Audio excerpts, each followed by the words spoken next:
In this video, we're going to be looking at the whole rear light assembly on your Chevy Trailblazer, and it should cover other models as well, including the GMC Envoy. It should cover model years from 2002 to 2009. Now, while this video does actually focus on the turn signals, it will also look at the brake lights and the reverse lights as well. You should also note that this does cover LED upgrades to these lights, but even if you're just changing the bulbs themselves to other standard bulbs, this video will work just as well. This is all coming up right now on Nexus Auto.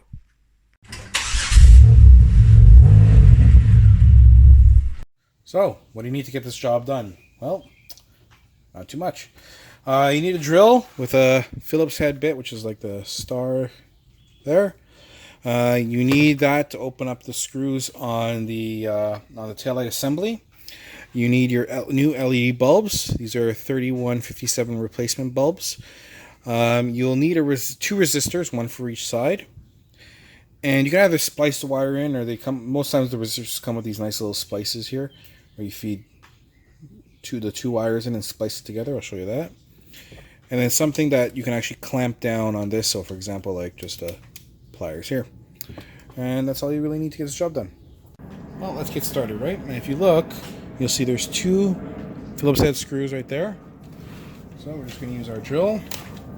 Pull this right out.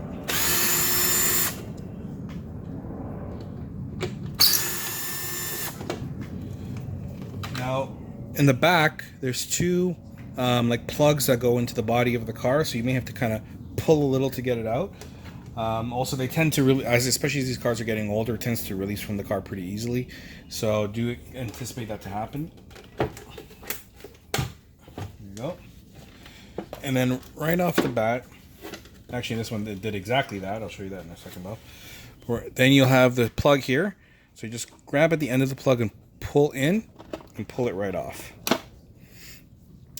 Now, one thing that's fairly common on these Trailblazers and Envoys, don't see too much, is this sometimes breaks here. You may see that, so do anticipate it. But you've got to take this whole unit out, and that's 3 screws. One here and 2 here. These ones look in pretty sad states, so hopefully they'll come out with no problems. Now, also interestingly, this has got Torx bits. Normally, they're actually Phillips, so I'm kind of surprised those are there. So I'll have to go get a Torx bit, but other than that, just pull that right out. And you can see also the plug that's normally in the hole there that came out. So I'll also take that off and put that back in there just for the sake of. Looks like it's a little. So we're just gonna pull off these now.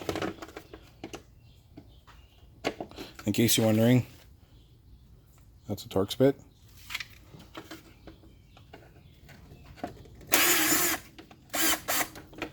Okay, number 1 came off, that's good.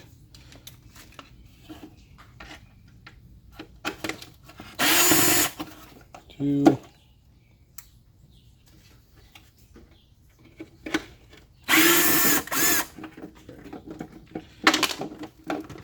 And you see it's a whole assembly. And this is why I say I'm talking about the brake light, turn signal, and reverse light. So this is the whole assembly up. So this is your stop light slash brake light slash just regular running light, signal, reverse.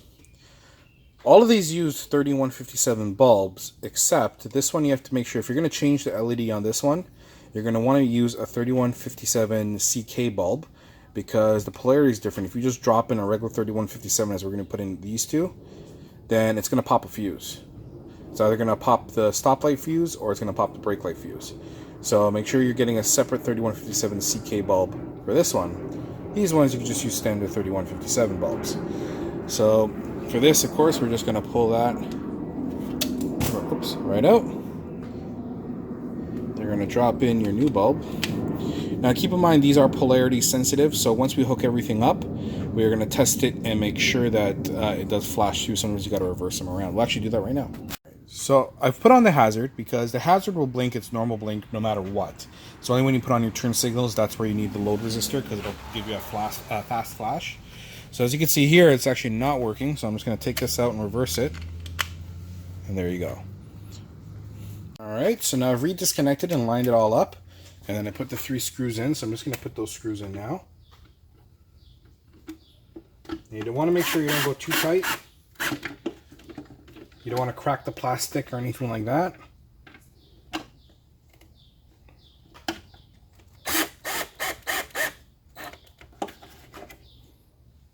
But you want to make sure that they're sealed by the bulbs. So you want to make sure everything is sealing. That's it. Now we have to hook up the resistor so you don't get the fast flash. In case you're wondering which wires they are, sorry. When you're looking at all of them here, looking at it, and you're looking at normally a brown wire or a brown and white wire, depending on the side of the car, and then a black wire. So the black is your ground, and then the second one from the other side, so it'll be a blue or kind of a lightish blue if it's on the other side, again, but it's going to be, the black is the ground, that's pretty obvious, and then on the opposite side, the second one over, those two you have to connect them together with the resistor. So the first thing you do is you grab your resistor, sorry, not your resistor, sorry, the connectors, and I'm just going to feed the wire through. So some cars is always trickier. This one's not too bad. It gives you a little bit of flex on the wiring, but some of them are wound really tight. They're kind of hard to do, but this one here, you just kind of feed it in. And once in, you want to move it up a bit. Don't leave it all the way as close to the plug. Like this is good. And then you're going to take the resistor and you're going to feed it into the other hole right there. Let's push it in. And this is where now I would grab the pliers. I'm going to push down on that metal piece right there.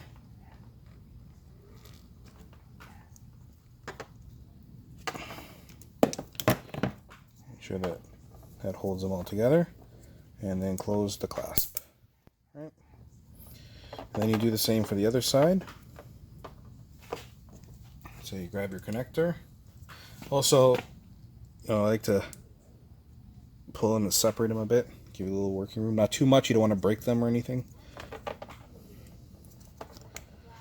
So you get in there, bring this around and feed it in. Same thing. Clamp it. And then bring that over. Now, although it's always a little tricky to do because you don't have a lot of room to work with it, I still like to wrap it with some electrical tape to prevent moisture, corrosion, anything like that. So do the best you can. You're not going to have a lot of room to work with here. Just going to tear a bit off.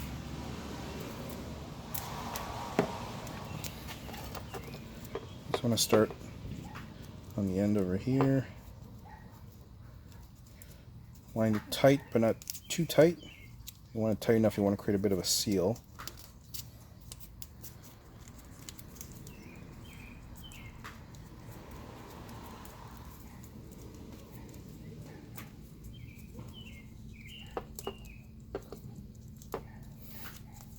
And to be fair, if I didn't want to waste everyone's time, I'd actually do this a lot slower, to be honest, and really make sure I cover everything up. But in the interest of time, I just want to show you to get you an idea.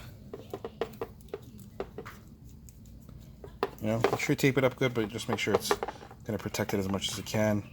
Prevent any gaps or anything like that as much as you can, so that no moisture can get in. You can do that for the other side as well. So now it's time to put everything back together. So we're just going to grab our assembly and plug the switch in here. And then we're going to line that up.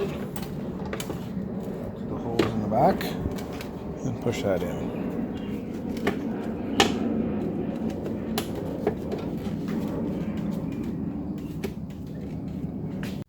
Alright. And now I've already lined up the two holes, the screws. We're just going to push that in again. You don't have to go in the ceiling tight. You don't want to crack the plastic or anything like that. Let's test it out, shall we?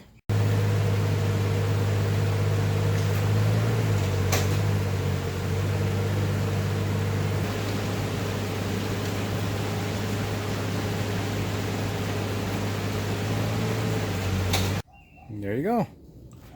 And that's with the turn signal on. As you can see there, and in case you want to see, you can see the other side's not on. So definitely just one turn signal, all working, looking good. Of course, just to let you guys know, I use the resistors, but they do have the flashers that you can use as well. They're load-resistant flashers that are made for LEDs, so you can buy those as well.